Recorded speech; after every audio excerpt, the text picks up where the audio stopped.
பலமுறை அவர்களோடு அமர்ந்து இந்தியாவுடைய இன்டர்னல் செக்யூரிட்டி, நக்சல் இஷ்யூஸ், அது போன்று பல விஷயங்களை சில ஆண்டுகளுக்கு முன்பு ஒரு மாணவனாக அவரோடு அமர்ந்து பேசிக் கொண்டிருந்தேன். என்ற காலச்சக்கரத்தினுடைய கட்டாயம் நானும் அவரும் ஒரே மேடையில் ஒரு அற்புதமான மனிதனுடைய புத்தகத்தை வெளியிடுவதற்காக சேர்ந்திருக்கின்றோம். எனக்கு மிகவும் பிடித்த ஒரு இன்டலெக்சுவல் செரிபரல் பர்சன், எந்த ஒரு விஷயமாக இருந்தாலும் கூட நுணுக்கமாக பேசக்கூடியவர். மணிப்பால் பல்கலைக்கழகத்தினுடைய ஜியோ பாலிட்டிக்ஸ் அதனுடைய ப்ரொஃபஸராக இருக்கிறவங்க, மணிப்பால் பல்கலைக்கழகத்தினுடைய சைனா சென்டரினுடைய தலைவராக இருக்கக்கூடிய ஐயா பேராசிரியர் சேஷாத்ரி சாரி அவர்களே, KS ராதாகிருஷ்ணன் ஐயா அவர்களுக்கு அறிமுகமே தேவையில்லை. அரசியல் தலைவர் என்பதை தாண்டி பல பரிமாணங்கள், ஒரு எழுத்தாளர், ஒரு சிந்தனையாளர், அற்புதமான பேச்சாளர், சமுதாயத்திலே ஒரு பெரிய மாற்றம் ஏற்பட வேண்டும் என்பதற்காக போராடி கொண்டிருக்கக்கூடிய இந்த புத்தகத்திற்கு அணித்துறையும் வளர்ந்திருக்கக்கூடிய ஐயா KS ராதாகிருஷ்ணன் அவர்களே, மேடையின் மீது இதற்கு முன்பு தன்னுடைய தலைமையுரையை அளித்துவிட்டு தமிழ் திசை ஹிந்து தமிழ் திசை பத்திரிகை இன்னைக்கு தமிழகத்தில் மிக முக்கியமான ஒரு நாளிதழ். ஒரு செய்தியை சுருக்கமாக, உண்மையாக, நேர்மையாக, தேசியத்தை எந்த விதத்திலும் கூட விடாமல் கெட்டியாக பிடித்து தமிழகத்தில் ஒரு நாளிதழ் இருக்கு, தினசரி பத்திரிகையா இருக்கு. அதை நாம் அனைவரும் விரும்பி படித்துக் கொண்டிருக்கின்றோம் என்றால் அது இந்து தமிழ் திசை நாளிதழ். அதனுடைய ஆசிரியராக இருக்கக்கூடிய ஐயா அசோகன் அவர்களுக்கும் இந்த நேரத்தில் நன்றி கலந்த வாழ்த்துக்களை, வணக்கங்களை தெரிவித்துக் கொள்கின்றேன். இந்து தமிழ் திசை அதனுடைய நிறுவனர், டைரக்டராக இருக்கக்கூடிய அம்மா விஜய அருண் அவர்கள் மேடையின் மீது அமர்ந்திருக்கின்றார்கள். அவர்களுக்கும் என்னுடைய நன்றி கலந்த வாழ்த்துக்களை, வணக்கங்களை தெரிவித்துக் கொள்கின்றேன். நாம் அனைவரும் இன்று டாக்டர் எம்ஜிஆர் ஜானகி அறிவியல் கலை கல்லூரியில் இணைந்திருக்கின்றோம் என்றால் அதற்கு மிக முக்கிய காரணமாக இருக்கக்கூடிய நம்முடைய இந்து தமிழ் திசை பத்திரிகையினுடைய வடப்பகுதி முழுவதுமே எல்லா பட்டி தொட்டி எல்லாம் சென்று செய்திகள் சேகரித்துக் கொண்டிருக்கக்கூடிய அண்ணா ஷஃபிமுன்னா அங்க இருக்கிறாங்க. ஆனா நீங்க கொஞ்சம் வாங்க, உங்களை மக்கள் பார்க்கணும். இன்னைக்கு இந்து தமிழ்ல நீங்க படிக்கக்கூடிய எல்லா முக்கியமான செய்திகள், டெல்லி, உத்தரப்பிரதேசம், பீகார் எல்லாம் இவருடைய பேனா முனையிலிருந்து வரக்கூடிய செய்தி. அற்புதமான ஒரு பத்திரிகையாளர் அண்ணன் அவர்களுக்கும் என்னுடைய நன்றி கலந்த வாழ்த்துக்களை, வணக்கங்களை தெரிவித்துக் கொள்கின்றேன். நீங்க வந்திருக்கக்கூடிய மாணவ செல்வங்கள், மீடியா நண்பர்களுக்கு மறுபடியும் என்னுடைய வணக்கங்கள். நம்முடைய மோடி ஐயாவை பற்றி பல புத்தகங்கள் வந்திருக்கிறது. மோடி ஐயா அவர்கள் தன்னை பற்றி யார் என்று ஒரு புத்தகத்தில் பேசுவது மிக மிக அரிது, எங்கேயுமே பேச மாட்டார். அதனால் மோடி அவர்களை பற்றி ஒரு புத்தகம் எழுத வேண்டும் என்றால் அவரை நுணுக்கமாக நீண்ட காலம் ஒரு மனிதன் பார்த்திருந்தால் மட்டும்தான் அந்த புத்தகத்தை எழுத முடியும். இன்னைக்கு அஜய் சிங் அவர்கள் இந்தியாவுடைய one of the most reputed journalist. 1995 Bharat பிரதமர் நரேந்திர மோடி அவர்களை 2022 வரை, பாருங்க எத்தனை வருஷம், 27 ஆண்டுகள். 27 ஆண்டுகள் ஒரு பத்திரிகையாளர் நரேந்திர மோடி அவர்களை நுணுக்கமாக பார்த்து அதன் பிறகு 2017 அந்த புத்தகத்தை எழுத ஆரம்பிக்கிறாங்க ஐயா. 5 ஆண்டுகள் இந்த புத்தகத்தை எழுதுறாங்க, 2022 வெளியிடுறாங்க. ஒரு மனிதனை 1995 உன்னிப்பாக பார்த்து இந்த புத்தகம் நம்முடைய கைக்கு ஐயா அஜய் சிங் அவர்கள் கொடுத்திருக்கின்றார். நான் நரேந்திர மோடி ஐயாவுடைய கட்சியை சார்ந்தவன், நரேந்திர மோடி ஐயாவை பார்த்துதான் அரசியலுக்கு வந்தேன். ஆனால் என்னுடைய பேச்சு எப்பொழுதுமே நரேந்திர மோடி ஐயாவை சார்ந்துதான் இருக்கும், அதில் எந்த மாற்று கருத்தும் இல்லை. ஆனா மேடையில் இருக்கக்கூடிய தலைவர்கள் நீங்க பார்த்தீங்கன்னா நடுநிலைமையானவர்கள். அவர்கள் என்னை போன்று நான் சார்ந்திருக்கக்கூடிய கட்சியில் இல்ல, அவர்கள் என்னை போன்று நான் என்னை மோடி பக்தன் என்று சொல்லுவேன், அவர்கள் மோடி பக்தர்கள் அல்ல. ஆனா இவங்க எல்லோருமே மேடையில் இருக்கக்கூடிய தலைவர்கள் விருப்பு வெறுப்பு இல்லாம ஒரு ஸ்காலர்லி அசஸ்மெண்ட், மோடி என்கின்ற மனிதன் யார், who is Modi as a human being, who is Modi as a person, who is Modi as a politician, dispassionate analysis என்று சொல்வார். எந்தவித விருப்பும் வெறுப்பும் கொண்டு வராம, சில இடத்துல அருகிலே சில இடத்துல தூரத்துல, 2 இடத்துல இருந்து கூட இந்த மனிதனை பார்த்து அதன் பிறகு தன்னுடைய கருத்துக்களை பதிவு செய்வதற்காக மேடையில் இருக்கக்கூடிய தலைவர்கள் வந்திருக்கின்றார். ஆனால் அவர்களுடைய கருத்துக்கள் மிக மிக முக்கியமான கருத்து. தேர்தல் நேரம் நான் இன்னொரு இடத்துல இருக்க வேண்டிய கட்டாயம் இருந்தும் ஐயா தமிழறிவு மணியன் ஐயா, ராதாகிருஷ்ணன் ஐயா, சேஷாதிரி சாரி ஐயா, அசோகன் ஐயா மேடம்கிட்ட அனுமதி வாங்கி கொண்டேன். நான் கடைசியாகத்தான் நாயப்படி பேசணும், ஆனா அவர்களுக்கு முன்பு பேசுவது முறை இல்லை, இருந்தும் நான் பேசிவிட்டு செல்கின்றேன், அனுமதி கொடுங்கன்னு சொன்னாங்க. அதற்காகத்தான் அவங்களுக்கு முன்பு பேசுறேன். என்னை போன்று சில மனிதர்களுக்கு நரேந்திர மோடி அவர்களை மிக அருகிலே பார்ப்பதற்கு ஒரு வாய்ப்பு. அவர் எப்படிப்பட்டவர், மிக மிக அருகில். அதை நீங்க தொலைக்காட்சியில பார்க்க மாட்டீங்க, ஸ்டேஜ்ல பார்க்க மாட்டீங்க. ஸ்டேஜுக்கு பின்னாடி நரேந்திர மோடி அவர்கள் யார் என்பது எனக்கு நன்றாக தெரியும். என்னை போன்ற சில மனிதர்களுக்கு நன்றாக தெரியும். நாளை உங்களுக்கும் தெரிவதற்கு வாய்ப்பு இருக்கு. ஆனா நாம் திரைக்கு பின்னால் பார்க்கக்கூடிய நரேந்திர மோடி அவர்களை மிக அழகாக இந்த புத்தகத்துல அஜய் சிங் அவர்கள் காட்டி இருக்கின்றார்கள் என்பதை படித்து நான் பிரமிப்படைந்தேன். உண்மையை சொல்ல வேண்டும் என்றால் இந்த புத்தகத்தை முதலாக நான் ஆங்கிலத்திலே படித்தேன். புத்தகம் வந்தவுடன் ஆங்கிலத்தில் வாங்கி படித்தேன். அதன் பிறகு இந்து தமிழ் திசை இதை தமிழ்ல கொண்டு வர்றாங்கன்னு தெரிஞ்ச உடனே அதையும் வாங்கி படித்தேன். உண்மையை சொல்ல வேண்டும் என்றால் ஒரு எழுத்தாளனுக்கு முழுமையாக மரியாதை கொடுத்து அந்த sense and essence of that writing எந்த விதத்திலும் கூட குறையாம அஜய் சிங் அவர்கள் ஆங்கிலத்தில் எப்படி எழுதியிருக்கிறாங்களோ அதை அற்புதமாக அருமையாக தமிழிலே கொண்டு வந்திருக்கின்றார்கள். அதனுடைய ஆசிரியர் ஐயா இங்க இருக்கிறாங்க. அவர் தயவு செஞ்சு நான் மேடைக்கு வர வேண்டும் என்று அன்பாக நம்முடைய ரங்காச்சாரி ஐயா அவனை கூப்பிடுறேன். மிக அற்புதமாக தமிழ்ல மொழிபெயர்த்திருக்கின்றார்கள். சாதாரண வேலை இல்லைங்க, ஒரு தவமாக சங்கல்பமாக செய்திருக்கக்கூடிய ஐயா ரங்காச்சாரி அவர்கள் மேடைக்கு வரணும். தயவு செஞ்சு மேடையின் மீது நீங்கள் அமர வேண்டும் என்கின்ற அன்பான வேண்டுகோளை நான் உங்களுக்கு வைக்கின்றேன்.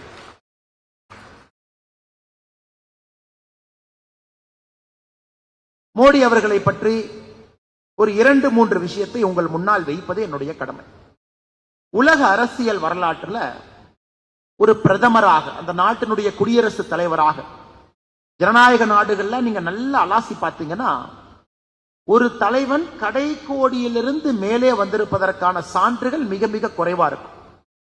அந்த ஆர்கனைசேஷன், அந்த பார்ட்டி ஸ்ட்ரக்சர்ல கடைக்கோடியிலே தன்னுடைய வாழ்க்கையை ஆரம்பித்து படிப்படியாக சில தலைவர்கள் மட்டும்தான் உச்சபட்ச அதிகாரத்துக்கு வந்திருப்பாங்க. அதுவும் இந்தியா போன்ற நாடுகள் அது மிக மிக குறைவு.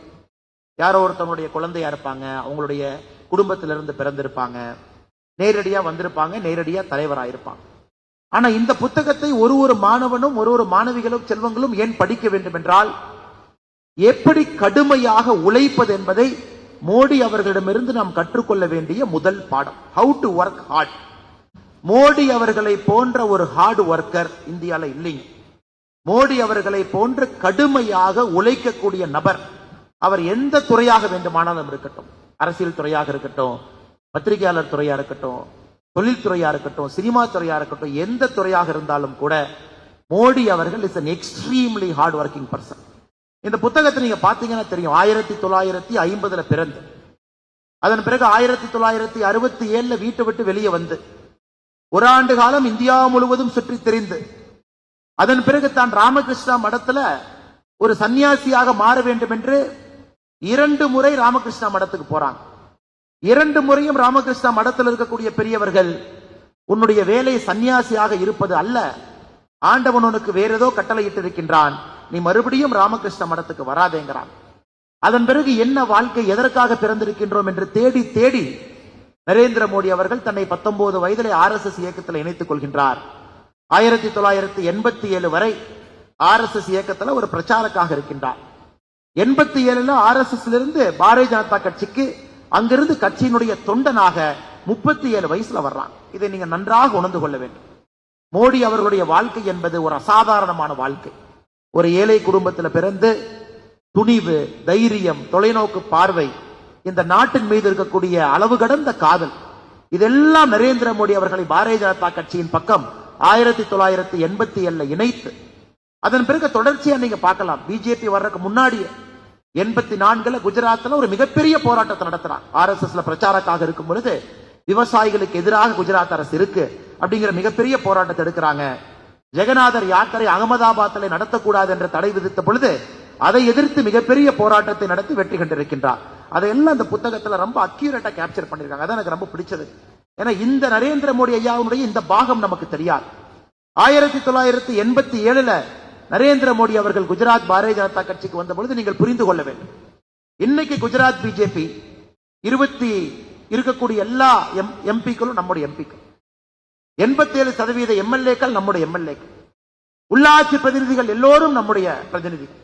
ஆனா அப்படி இல்லைங்க. 87 மோடி அவர்கள் பாரதிய ஜனதா கட்சிக்கு வந்த பொழுது அந்த கட்சி இருந்தது வெறும் 1000 கிராமம் மட்டும்தான். வெறும் 1000 கிராமத்துல மட்டும்தாங்க இருந்துச்சு.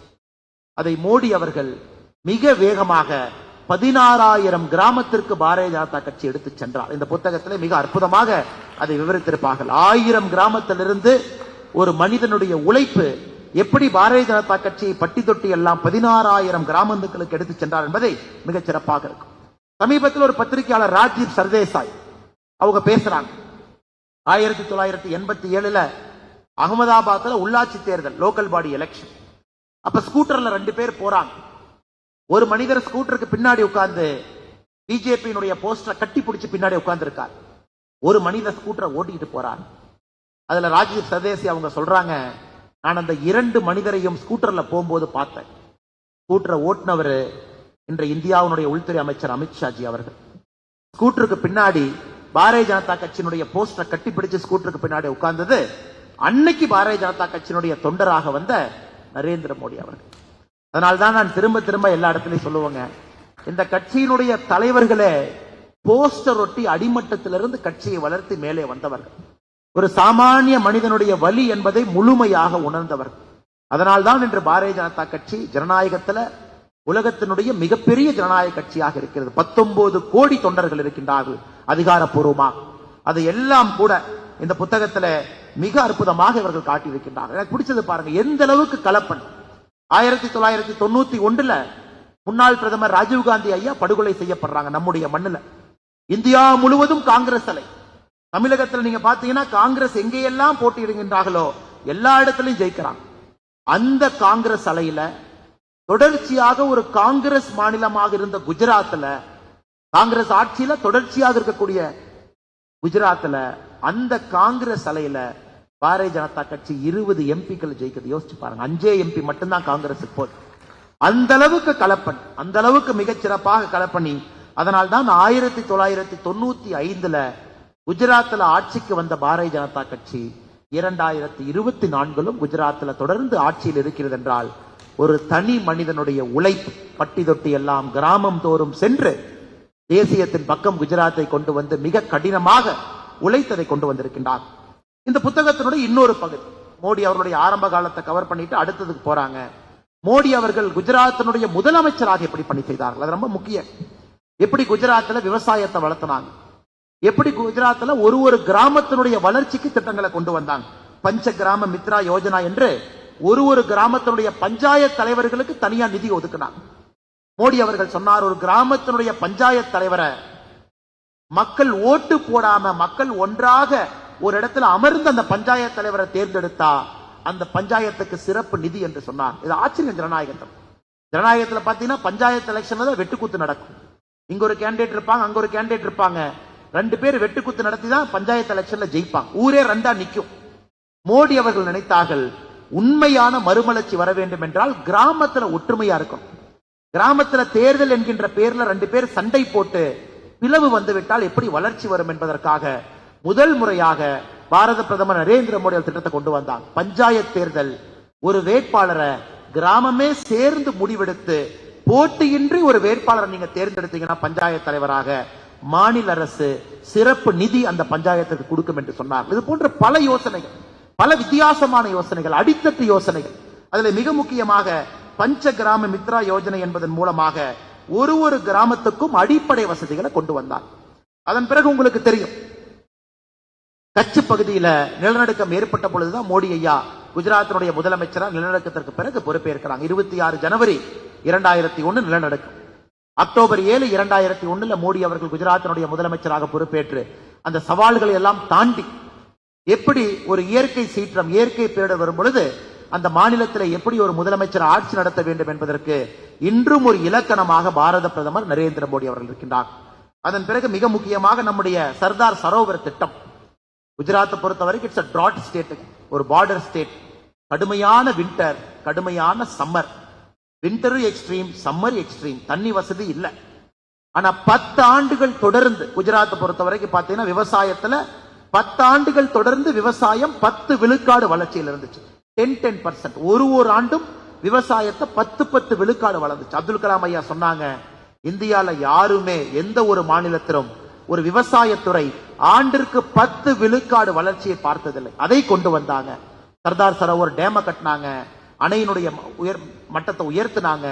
குறிப்பாக குஜராத்தினுடைய மேல் பகுதிக்கு கெனால் இரிகேஷன் மூலமா தண்ணி கொண்டு போனாங்க. அது எவ்வளவு சிறப்பா பண்ணாங்க பாருங்க. தண்ணி கீழே கெனால் போகும், அதற்கு மேல ஏன் சும்மா இருக்கணும்னு தண்ணி போற கெனால் மேல சோலார் பேனல் போட்டுருவார். குஜராத்ல பாத்தீங்கன்னா தண்ணி கெனால்ல போகும், அதுக்கு மேல சோலார் பேனல் இருக்கும், அதுல சூரிய மின்சாரம் கிடைக்கும், அதுக்கு கீழே தண்ணி போகும். யாராவது அகமதாபாத் போயிருந்தீங்கன்னா தெரியும், ஒரு மாஸ் ராபிட் டிரான்ஸ்போர்ட் சிஸ்டத்துக்கு ஒரு மிகச்சிறந்த உதாரணமாக இன்னைக்கு அகமதாபாத் சிட்டி இருக்கு. அதனால் சுருக்கமாக சொல்ல வேண்டும் என்றால், மோடி அவர்கள் குஜராத்தினுடைய முதலமைச்சராக இருந்த பொழுது எப்படியெல்லாம் திட்டங்களை, புதுமையான திட்டங்களை கொண்டு வந்து மிகச் சிறப்பாக குஜராத்தினுடைய முதலமைச்சராக இருந்தார். இப்ப மூன்றாவது பாகம் இந்தியாவுடைய பிரதமர். இந்தியாவுடைய பிரதமராக நான் அதிகமாக பேச விரும்பலைங்க, உங்க எல்லோருக்கும் தெரியும். 10 ஆண்டு காலமாக பிரதமருடைய ஆட்சியை பார்த்துக் கொண்டிருக்கின்றீர்கள். எனக்கு அடுத்து பேச இருக்கக்கூடிய தலைவர்கள் மிக அதிகமாக இதை பற்றி பேச இருக்கின்றார். அதனால் ஒட்டுமொத்தமாக சொல்ல வேண்டும் என்றால், மிக அற்புதமாக ஆட்சி செய்து, மிக அற்புதமாக கட்சி பணி செய்து, ஒரு நல்ல ஒரு மனிதனாக இருந்து அசாத்திய உழைப்பினால், நீங்க யோசிச்சு பாருங்க, 1995 இருந்து ஒரு மாநிலம், யோசிச்சு பாருங்க 29 ஆண்டுகள் ஒரு கட்சியின் பக்கம் ஒரு மாநிலம் இருக்குன்னா யோசிச்சு பாருங்க. ஜனநாயகத்துல சாதாரண வேலை இல்லை. ஆட்சிக்கு வந்து 1 வருஷத்திலே தடுமாறுறாங்க, 2 வருஷத்துல தடுமாறுறாங்க, ஆன்டி இன்குபன்சி வந்துருது. 29 ஆண்டுகள் ஒரு கட்சி ஒரு மாநிலத்தில் ஆட்சியில தொடர்ந்து இருக்கிறாங்க. ஒரு முறையும் ரெக்கார்டு பிரேக்கிங் மெஜாரிட்டியில் அந்த கட்சி ஆட்சிக்கு வருதுன்னா எந்த அளவுக்கு அடித்தளத்திலே அந்த கட்சியினுடைய உழைப்பு இருந்திருக்க வேண்டும் சகோதர சகோதரி. அதனால் என்னுடைய வேண்டுகோள், இந்த புத்தகத்திலிருந்து ஒருத்தருக்கு ஒரு இன்ஸ்பிரேஷன். எனக்கு பொலிட்டிக்கல் இன்ஸ்பிரேஷன். இங்க இருக்கக்கூடிய நம்முடைய மாணவ செல்வங்கள் இந்த புத்தகத்தை படிச்சீங்கன்னா உங்களுக்கும் இது ஒரு வழிகாட்டு. ஒரு மனிதன், தனி மனிதனுடைய உழைப்பு எப்படிப்பட்ட சாம்ராஜ்யத்தை கட்டி அமைக்க முடியும் என்கின்ற ரகசியம் இந்த புத்தகத்தில் இருக்குது. அதனால் ஒரு குழந்தை செல்வங்களும் மாணவ செல்வங்களும் கூட நீங்கள் வாழ்க்கையிலே எந்த துறையை தேர்ந்தெடுத்தாலும் கூட இந்த புத்தகம் நரேந்திர மோடி அவருடைய வாழ்க்கை, அவர் எப்படி வாழ்ந்தார் என்பதை நீங்கள் படித்து, எப்படி ஆட்சி செய்து கொண்டிருக்கிறார் என்பதை நீங்கள் படித்து உணர்ந்து கொள்ள வேண்டும் என்கின்ற அன்பான வேண்டுகோளை வைத்து, மிக முக்கியமாக இந்து குழுமத்திற்கு, குறிப்பாக இந்து தமிழ் திசைக்கு என்னுடைய நன்றியை தெரிவித்துக் கொள்கின்றேன். எனக்கு ஒரு சின்ன சோகம் இருக்கு. மோடி ஐயாவை பத்தி எல்லா மொழியிலையும் போடுறாங்க, குஜராத்ல போட்டாங்க, ஹிந்தியில போட்டாங்க, எல்லா மொழியிலையும் போட்டாங்க. ஆனா நம்முடைய தமிழ்ல இந்த புத்தகம் வந்தாதானே பட்டி தொட்டி எல்லாம் போய் சேர முடியும். எப்ப வரும் என்ற ஆவலோடு காத்து கொண்டிருந்த எனக்கு இந்து மிக முக்கியமாக இந்த அற்புதமான புத்தகத்தை வேகமாக தமிழிலே மொழிபெயர்ப்பு சென்று நமக்காக கொண்டு வந்திருக்கின்றார்கள். அதனால் இந்து குழுமத்திற்கு என்னுடைய சிறப்பான நன்றிகளை தெரிவித்து, இதே போன்று பல பணிகளை தொடர்ந்து அற்புதமாக செய்து கொண்டிருக்கின்றீர்கள். நீங்கள் தொடர்ந்து செய்ய வேண்டும் என்கின்ற அன்பான வேண்டுகோளை வைத்து, மேடையில் இருக்கக்கூடிய எல்லா தலைவர்களுக்கும் மறுபடியும் என்னுடைய நன்றி கலந்த வாழ்த்துக்களை, வணக்கங்களை தெரிவித்து, மேடையில் இருக்கக்கூடிய தலைவர்கள் அனுமதியோடு, உங்களுடைய அனுமதியோடு இங்கே இருந்து நான் செல்வதற்கு நீங்கள் என்னை அனுப்பி வைக்க வேண்டும் என்றும் உங்களிடம் நான் வேண்டுகோள் வைக்கின்றேன். நன்றி, வணக்கம். பாரத் மாதா கி ஜெய்.